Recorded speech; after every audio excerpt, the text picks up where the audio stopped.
Bienvenue sur la chaîne. Si vous êtes passionné par l'actualité du Sahel, le combat pour la liberté, la souveraineté africaine et la défense des peuples contre le terrorisme, alors vous êtes au bon endroit. Abonnez-vous dès maintenant, activez la cloche de notification pour ne rien rater, car aujourd'hui, nous allons plonger au cœur de la résistance burkinabé. Une résistance incarnée par un homme, un capitaine devenu symbole d'espoir, Ibrahim Traoré. Autour de lui, des milliers de volontaires et de soldats sacrifient chaque jour leur vie pour arracher le Burkina Faso des griffes du terrorisme.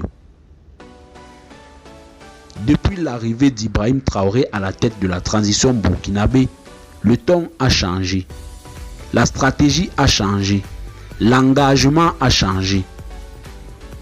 Le discours n'est plus celui de la résignation, mais celui de la reconquête. Reconquête des territoires perdus, reconquête de la dignité nationale, reconquête de la souveraineté. Pour cela, il fallait une mobilisation sans précédent. Et c'est ce qui a été entrepris.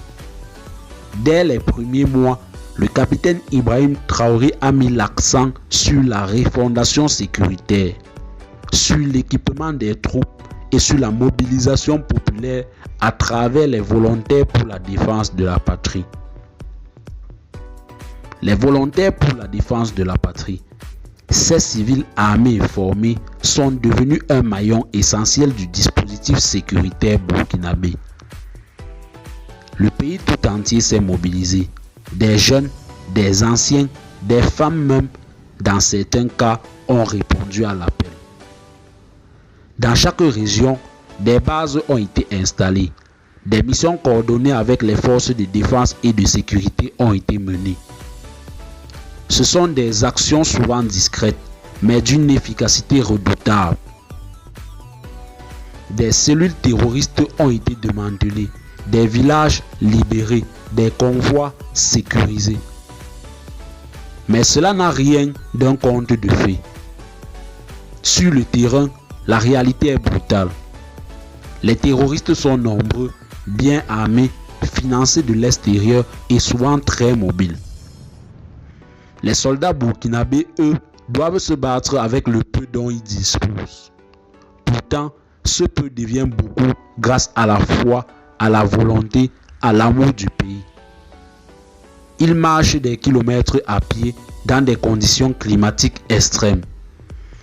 Ils se battent nuit et jour pour repousser des attaques souvent violentes et sanglantes.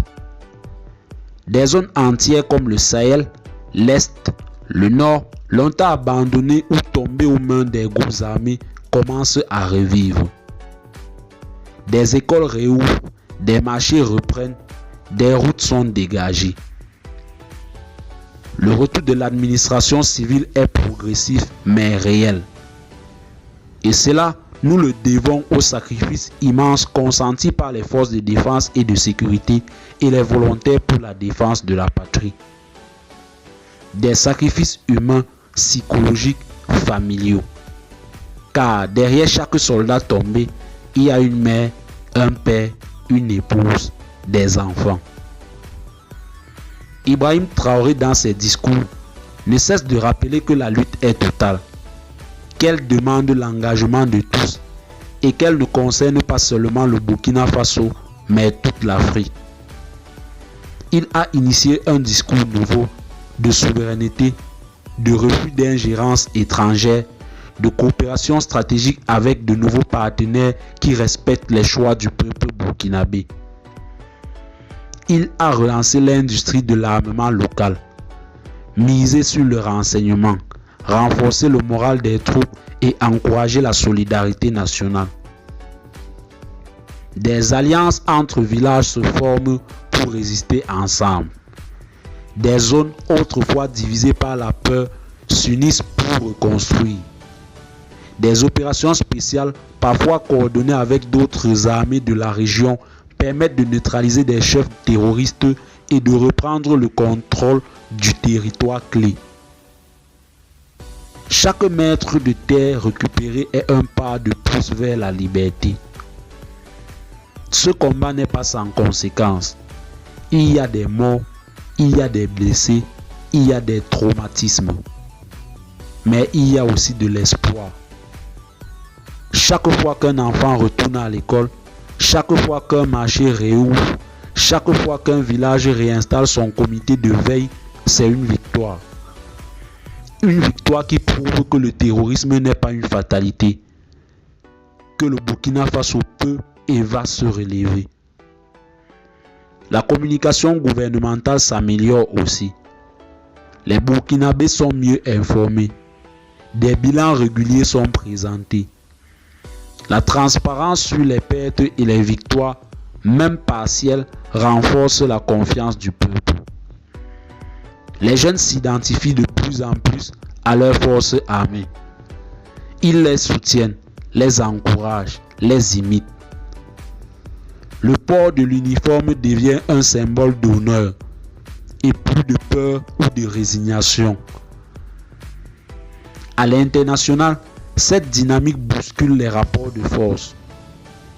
Le Burkina Faso, longtemps dépendant de l'aide militaire extérieure, affirme sa volonté de décider de son propre destin.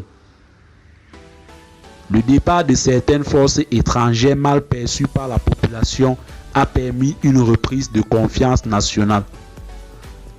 Cela ne signifie pas une fermeture, mais une réorganisation. Travailler avec ceux qui respectent, qui soutiennent sans dicter, qui accompagnent sans dominer. Le moral des troupes est un facteur clé dans cette guerre. Ibrahim Traoré le sait. Et c'est pourquoi il est régulièrement sur le terrain aux côtés des soldats. Il les écoute, les encourage, leur parle d'égal à égal. Ce n'est pas un chef d'État éloigné de la réalité. C'est un combattant au sens propre du terme. Cette proximité renforce l'esprit de corps, crée un lien fort entre le commandement et les exécutants. Le Burkina Faso n'est pas encore totalement libre. Des zones restent menacées. Des populations sont encore déplacées. Des poches terroristes subsistent. Mais la dynamique est lancée. L'ennemi recule. La peur change de camp. Et cela, c'est grâce à la détermination sans faille des forces de défense et de sécurité, des volontaires pour la défense de la patrie et de la jeunesse burkinabé. Une jeunesse qui refuse de fuir, qui reste pour reconstruire, qui transforme la douleur en courage. Ce que vit le Burkina Faso aujourd'hui, c'est une révolution. Une révolution silencieuse, populaire, profonde. Une révolution militaire, mais aussi mentale. Le pays tout entier est en train de se réapproprier de son avenir, de se forger un destin à la hauteur de son histoire. Et cette histoire, elle s'écrit dans le sang, la sueur, les larmes, mais aussi dans la dignité, la foi et l'amour du pays. Pour ceux qui tombent, il faut continuer. Pour ceux qui se battent, il faut soutenir. Pour ceux qui croient, il faut espérer. Le chemin est encore long, mais il est tracé. Et ce chemin, c'est celui de la liberté. Une liberté arrachée, conquise, protégée par les enfants d'un Burkina Faso debout. Si cette vidéo vous a permis de mieux comprendre la réalité du terrain, de découvrir la force morale et l'engagement profond des soldats burkinabés, alors montrez-le en vous abonnant à cette chaîne, en partageant cette vidéo, en laissant un commentaire. Ensemble, rendons hommage à ces héros de l'ombre. Ensemble, soutenons le réveil d'un peuple fier.